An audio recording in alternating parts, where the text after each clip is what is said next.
Thanks for tuning into another episode of The More You Mow. I am Jay, and today we're going to be talking about how to get mulch rings around your trees. So whether you're new to putting mulch rings around trees or you have something you need to refresh, and I think this would be a good video for you to watch. I kind of go over the steps of what you need and how it's going to look in the end and the different materials that are needed to accomplish that. So as you can see here, this tree, I had done it before, but I had overseeded last fall and the grass kind of came up onto the mulch bed. So what we're going to do is we're going to re-edge this, and then we're going to go ahead and put glyphosate around the tree to kill any grass that's growing up around in the areas we don't want it to. There's no need to pull this all up by hand. All you need to do is pull up around the trim of around the ring, outside rim of the tree, and then after that, just throw your mulch on there after you put your glyphosate on. So let's go over the materials we're going to use for that today. In order to get your rings trimmed out, you're going to need either a half moon edger like this, or you can use a shovel if need be, but it makes it a lot easier using this half moon edger. It has a teeth on it and just goes right into the ground with really no resistance. You're going to want some spray paint so you can mark out your line, and also you're going to need a tape measure to figure out the radius around your tree. So personally for me, I like to go around, and I like to do about a 4-foot radius around each tree. So what you're gonna need to do is mark out where your footage marking is, and then see where you're gonna be going out on your tree.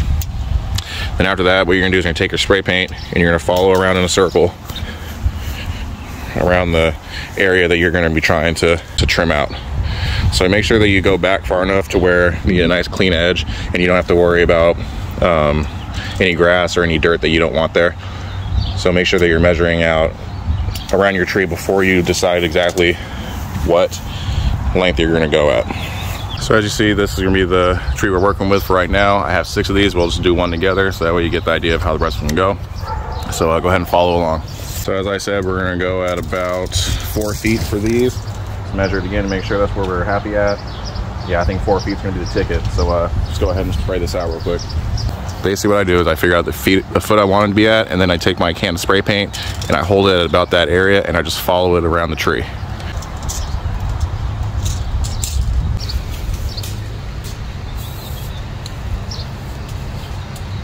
So for the first couple of passes, get a couple dots in so you have an idea of what your diameter, so you have an idea what your radius is going to be.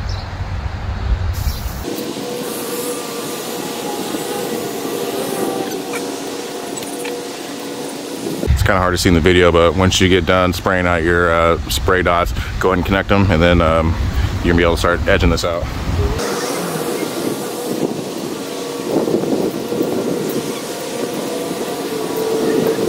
So as you can see here, pardon the shade, we have our circle that we're gonna be following. So this is what we're gonna be trimming out. You don't have to go at 4 feet. You can go whatever you want. I just think that this is gonna be the easiest way for me to get nice clean edges. So just take your moon edger, follow this around, all the way around.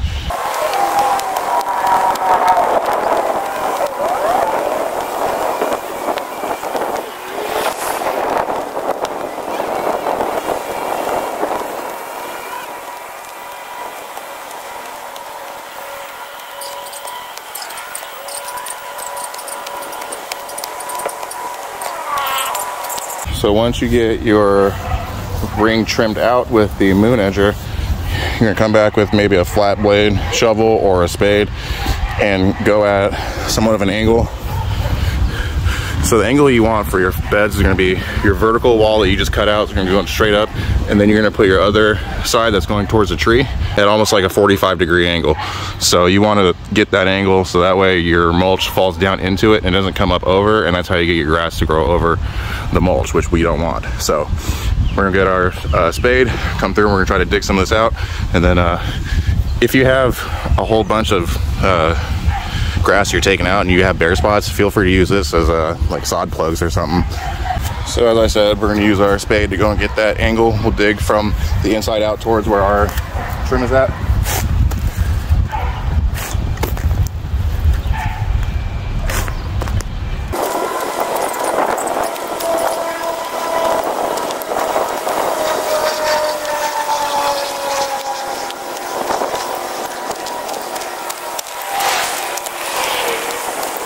So now that we have our inner trimmed out, we can go ahead and pull all the sod out.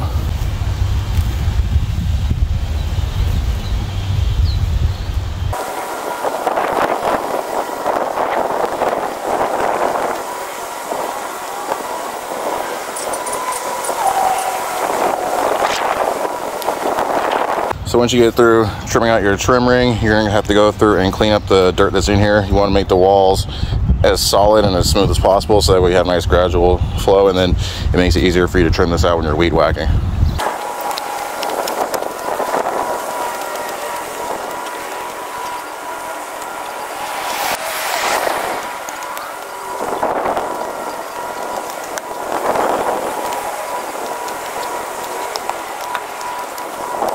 Now the next step that we're going to do after you go ahead and get all your dirt out where you need it, you're going to hit roots, by the way. It's inevitable. I mean, you're working around a tree, so you kind of got to work with the roots. Nothing's going to be perfect, but you work with what you got. So next we're going to go through and we're going to tamp down this dirt so that way it doesn't shift. And you want to make sure you get your walls nice and firm so that way they don't collapse when you're mowing around them.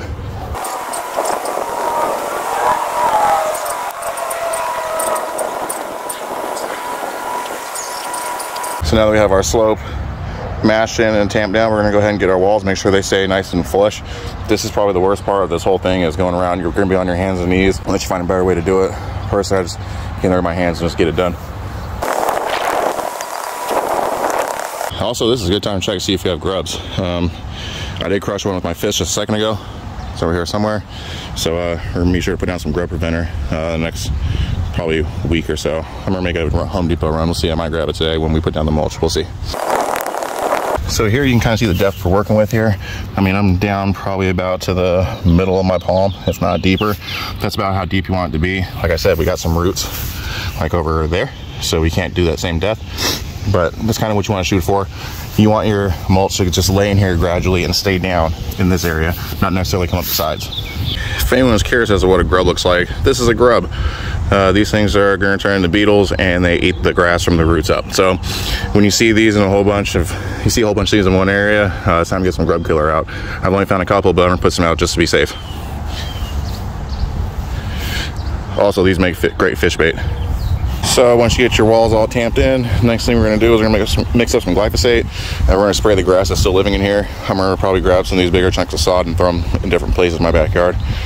So after we get the glyphosate down, then we'll be throwing down our mulch. So let's go mix some glyphosate up. So after you get your sod and clean up your edges around your tree, the next step you're going to want to do is add some glyphosate to the remaining grass that's around the tree. Now, you don't have to do this step if you feel like pulling the grass out by hand. I personally don't feel like doing all that, so I'm just going to spray it and kill it before I put down my mulch. This weed and grass killer is a concentrate, so you're going to mix it at 2.5 ounces per gallon. The reason why you want to have a separate glyphosate tank is because if this is in your usual backpack spray that you spray your herbicides or your fertilizers with, and there's any residual glyphosate inside of your tank, it will kill the grass that attaches. Also, while you're doing this, I recommend putting a little Ziploc bag around the end of the sprayer just in case there's any drips. This thing isn't perfect, it's $10, but it gets the glyphosate out. So this glyphosate is a concentrate, as I stated earlier, so you mix it with water. One nice thing about this glyphosate container is that it comes with its little own measuring cup. You can't really see it in the camera, but on the sides there's markings showing you exactly how much you need.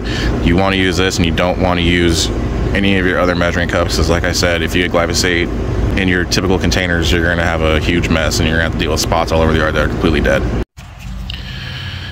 Now, the directions don't say that you need to add a surfactant, but I like to add some anyway. You can use an actual surfactant or some baby shampoo or the blue Dawn dish soap. I'm going to go with baby shampoo. It's what I have on hand, it's close by, and that's what we're going to use as a surfactant. This part isn't exact, so you can just give it, you know, maybe a couple tablespoons and you should be good to go. Once you have your glyphosate mixed, you're going to go ahead and apply it to the inside of your ring. Make sure you do not step in it, and make sure you leave enough time for it to dry before you put down your mulch.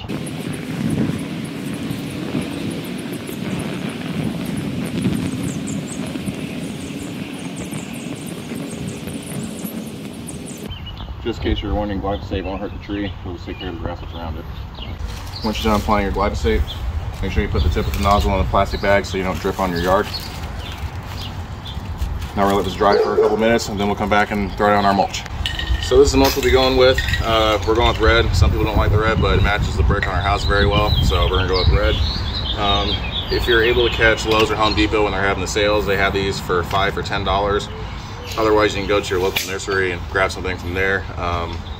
But this is readily available and it's down the street, so we're gonna go with this. So when you're putting down your mulch, typically you want to start towards the base of the tree and then work your way out, having the mulch cascade down into the the trench you made around the tree, you don't want to have your mulch put out like a volcano, basically where it's going up the tree. That suffocates the tree at the base of the tree, and it doesn't look good. So basically you just want to have a nice even layer all the way around and have it falling down into the actual trench around the tree. Since we just sprayed glyphosate, we're not going to step inside. We're just going to dump it in and then we'll move it where we need it to.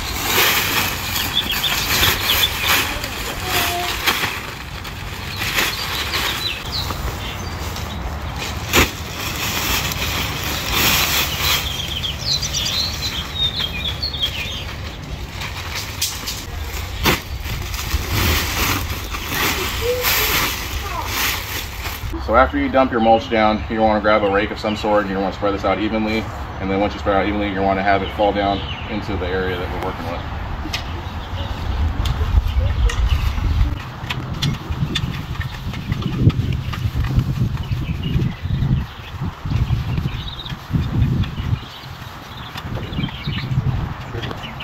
So once you're happy with how your mulch is put out, you can see that it's going down the sides, but not going over into the grass. So we're not really worried about the grass growing into the mulch. Any grass you see that is there around the tree is going to die from the glyphosate anyway, so I'm not too worried about it. So this is the finished product. I think it turns out pretty well. Like I said, we have a nice trench around, so that way we're not worried about any of the grass growing into the actual mulch that we put down. Some of you might not be a fan of the red, but as I said, it matches the brick on our house, and I think it just looks clean. So thank you for tuning into the episode of The More You Mow. Hopefully you guys learned something today, and if you did, feel free to like, comment, and subscribe down below. I'll have plenty more projects like this coming throughout the spring and summer, so hopefully you guys stick around. You guys take care. See ya.